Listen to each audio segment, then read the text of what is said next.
3 4 5 احتساب ہماری 70-75 سالہ تاریخ میں ہوئے تو اس کے بطن سے کبھی پارلیمنٹیرین نکلے کبھی کوئی، تو اس کا مطلب یہ ہے کہ یہ تو ایک اچھے لوگ اکٹھے کر کے باقی تو سارے بے روزگار ہی ہو جائیں گے اور جو نکل آئیں گے ان کی ایک کیو یا کوئی اور نام بن جائے گا. if I have not understood it wrongly. قاضی صاحب دیکھیں، جو بات ہے نا وہ یہ ہے کہ میں نے کبھی زندگی میں نہیں سوچا تھا، یقین کریں میں بالکل سیریسلی آپ سے، میں نے کبھی زندگی میں نہیں سوچا تھا کہ چودھری پرویز لائی جیسا بندہ جو ہے وہ سیسا پلائی ہوئی دیوار بن جائے گا اور اس کو آپ کیس پہ کیس کریں گے، عدالت اس کی رہائی کا حکم دے گی، وہ رہا ہوگا پھر گرفتار ہوگا، رہا ہوگا پھر گرفتار ہوگا. اندازہ لگائیں ذرا آپ، وہ جو تحریک انصاف کا جو سربراہ ہے وہ تو اٹک جیل میں پڑا ہوا ہے نا، اس کو تو چھوڑے نا آپ. پرویز لائی کے بارے میں آپ سوچ سکتے تھے؟ تو اگر پرویز لائی جیسا بندہ جو ہے وہ اس پورے سیٹ اپ کو اتنا ٹف ٹائم دے رہا ہے تو آپ خود ہی اندازہ لگا لیں کہ آنے والے وقت میں اگر یہ بندہ ہیرو بن گیا تو اور کتنے بندے ہیرو بنیں گے. اس لیے اس وقت جو ہے نا ایک خوف کی فضا ہے، لوگ بولتے نہیں ہیں. کوئی پرویز لائی صاحب جو ہیں اس وقت جس مزاحمت کا مظاہرہ کر رہے ہیں، کوئی ان کی تعریف کرنے کے لیے تیار نہیں ہے، کوئی ان کو شاباش دینے کے لیے تیار نہیں ہے، کیونکہ شک ہے کہ یار یہ چودھری صاحب جو ہیں ان کا جو ٹریک ریکارڈ ہے وہ ایسا ہے کہ یہ کسی بھی وقت چٹکی بجاتے میں یا یو ٹرن مار سکتے ہیں، لیکن ابھی تک تو نہیں نا مارا انہوں نے. تو اس لیے میں سمجھتا ہوں کہ پرویز لائی یہ جب تک پرویز لائی کو نہیں توڑیں گے نا تو اور بھی بہت سے لوگ نہیں ٹوٹیں گے. اور اگر یہ سیٹ اپ جو ہے یہ سارے لوگ انہوں نے اگر پرویز لائی کو ہیرو بنا دیا ہے تو پھر آپ خود ہی سوچیں کہ ان کے اپنے پلے کیا ہے. اچھا امیر صاحب، یہ جو اٹک جیل میں ایک سیاسی جماعت کے چیئرمین ہیں، کیا سمجھتے ہیں جو ماضی میں ان کے ساتھ پالیسی یہ تھی اسی کا تسلسل رہے گا یا کوئی باہر یا کوئی نرمی ہو سکتی ہے یا وہی سلسلہ رہے گا جو پچھلے 16 ماہ سے جاری تھا؟ دیکھیں، پہلی بات تو یہ ہے کہ میں یہ سمجھتا ہوں کہ یہ اللہ کی پکڑ ہے. جس رونت کے ساتھ وہ بطور وزیر اعظم اپنے سیاسی مخالفین کو دھمکیاں دیتے تھے کہ میں تمہارا جیل میں جو اے سی ہے وہ واپس کروا دوں گا، میں تمہیں مونچھوں سے پکڑ کے گرفتار کروں گا، میں تمہیں یہ کر دوں گا، میں تمہیں وہ کر دوں گا، تو یہ انسان جو ہے نا وہ بعض اوقات اس کی زبان سے ایسے الفاظ نکل جاتے ہیں جو خود اس کے لیے پھر ایک رسی کی صورت میں اللہ کی پکڑ بن جاتے ہیں، تو وہ اس میں پھنسے ہوئے ہیں. تو اگر وہ توبہ کریں گے اللہ تعالیٰ سے اور جیل میں رجوع کریں گے اللہ تعالیٰ سے، اللہ تعالیٰ تو سب کو معاف کر سکتا ہے، تو ہو سکتا ہے اللہ تعالیٰ ان کو معاف کر دے. لیکن میں یہ سمجھتا ہوں کہ اس وقت ان سے زیادہ جو سیاسی مزاحمت کا استعارہ ہیں وہ پرویز لائی صاحب بنے ہوئے ہیں، کیونکہ ان کے جو رائٹ لیفٹ پہ جو لوگ تھے چیئرمین تحریک انصاف کے وہ تو سارے بھاگ گئے نا. تو پرویز لائی کو وہ صاحب کہتے تھے یہ پنجاب کا سب سے بڑا ڈاکو ہے.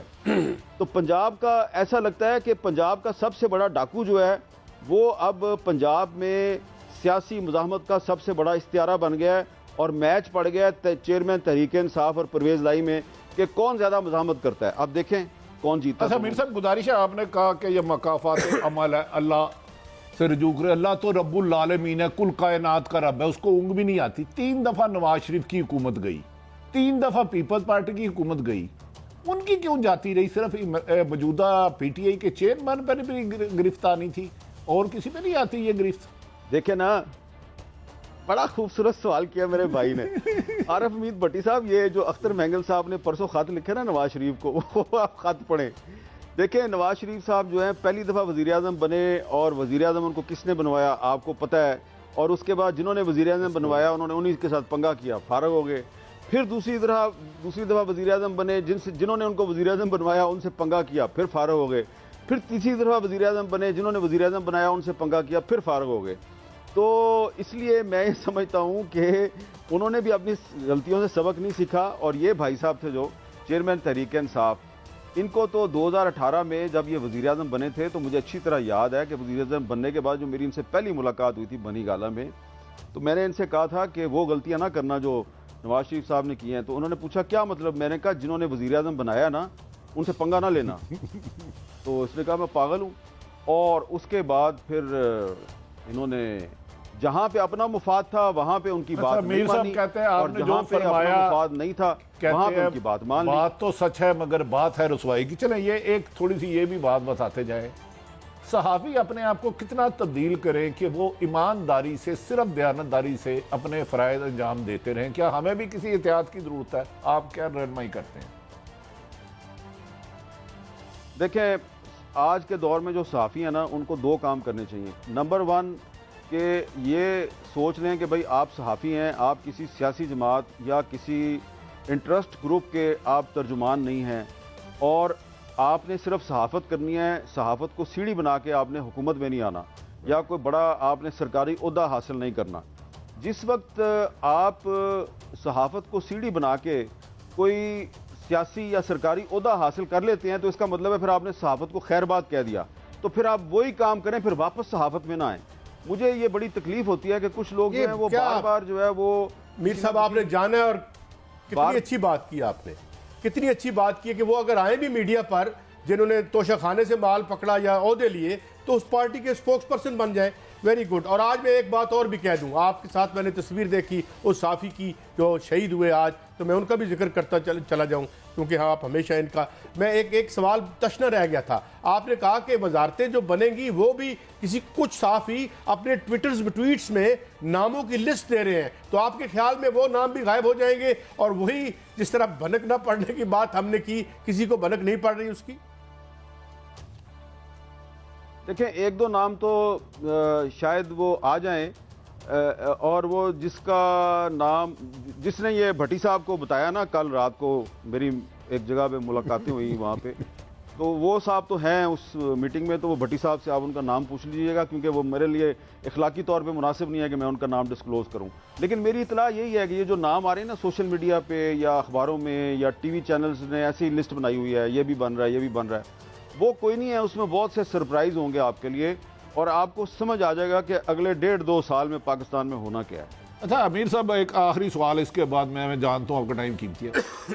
ہم یہ بات مان لیتے ہیں صحافی کو کسی بھی سیاسی جماعت کا نمائندہ، نثار عثمانی اللہ جنت نصیب کرے، کہتے تھے کہ صحافی کو جج سے زیادہ غیر جانبدار ہونا چاہیے۔ اگر وہ غیر جانبدار بھی رہے تو اس پر پھر بھی قدغن لگائی جائے تو پھر وہ کیا کرے؟ ذرا آخری ایک سوال آپ سے میری صرف یہ رہنمائی۔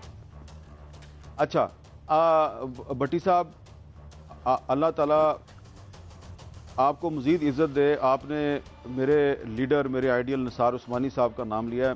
نثار عثمانی صاحب صرف میرے لیڈر نہیں تھے، میرے استاد بھی تھے۔ تو نثار عثمانی صاحب جو ہیں، دیکھیں انہوں نے جو 1977 میں جو صحافیوں کی تحریک شروع کی اور جنرل ضیاء اللہ کے دور میں گرفتاریاں دینی شروع کی، تو اس وقت تک MRD نہیں بنی تھی، اور 77 میں مارشل لا لگنے سے پہلے وہ بھٹو صاحب کی حکومت کے خلاف مزاحمت کر رہے تھے۔ ذوالفقار علی بھٹو جو ہیں، انہوں نے جب مساوات اخبار سے ورکرز کو نکال دیا تو وہ بھٹو صاحب کے خلاف تحریک چلا رہے تھے۔ جیسے ہی مارشل لا لگا انہوں نے جنرل ضیاء اللہ کے خلاف تحریک چلانی شروع کر دی۔ تو صحافی کا یہ کردار ہے، اور صحافیوں کے جو لیڈر ہیں ان کا بھی یہ کردار ہے۔ یہ کیا بات ہوئی کہ صحافی اپنے آپ کو اینکر کہہ رہا ہے، کالم نگار کہہ رہا ہے، وہ کہہ رہا ہے جی میں PFUJ کا پریزیڈنٹ ہوں، اور وہ جناب ایک سیاسی جماعت کے سربراہ یا وقت کے کسی وزیر اعظم یا وزیر اطلاعات جو ہے وہ اس کے آگے پیچھے آپ کو نظر آ رہا ہے۔ تو اس کا مطلب ہے کہ آپ نے تو اپنے آپ کو کمپرومائز کر لیا۔ تو جب آپ اپنے آپ کو کمپرومائز کرتے ہیں تو اس صورت میں آپ کی جو ایک پروفیشنل کریڈیبلٹی ہے وہ متاثر ہو جاتی ہے، اور آپ کی وجہ سے دوسرے جو صحافی ہیں ان کا بھی امیج خراب ہوتا ہے، اور پھر آپ کے اور ہمارے ساتھ وہ کچھ ہوتا ہے جو آج کل ہو رہا ہے۔ تو میں سمجھتا ہوں کہ پاکستان کے صحافیوں کی اکثریت جو ہے وہ اس طرح کی مفاد پرستی کے کام میں ملوث نہیں ہے، لہٰذا وہ صحافی جو کسی حکومت سے مفاد نہیں لیتے، جو صحافت کو سیڑھی بنا کے کوئی سیاسی یا سرکاری عہدہ حاصل نہیں کرنا چاہتے، اگر آپ ان پہ قدغن لگاتے ہیں تو میرا یہ خیال ہے کہ آپ آئین پاکستان کی خلاف ورزی کر رہے ہیں، اور جو اس پاکستان کے آئین کی خلاف ورزی کرتا ہے اس کے خلاف آواز اٹھانا بطور ایک صحافی کے، بطور ایک پاکستانی شہری کے آپ کا اور میرا فرض ہے۔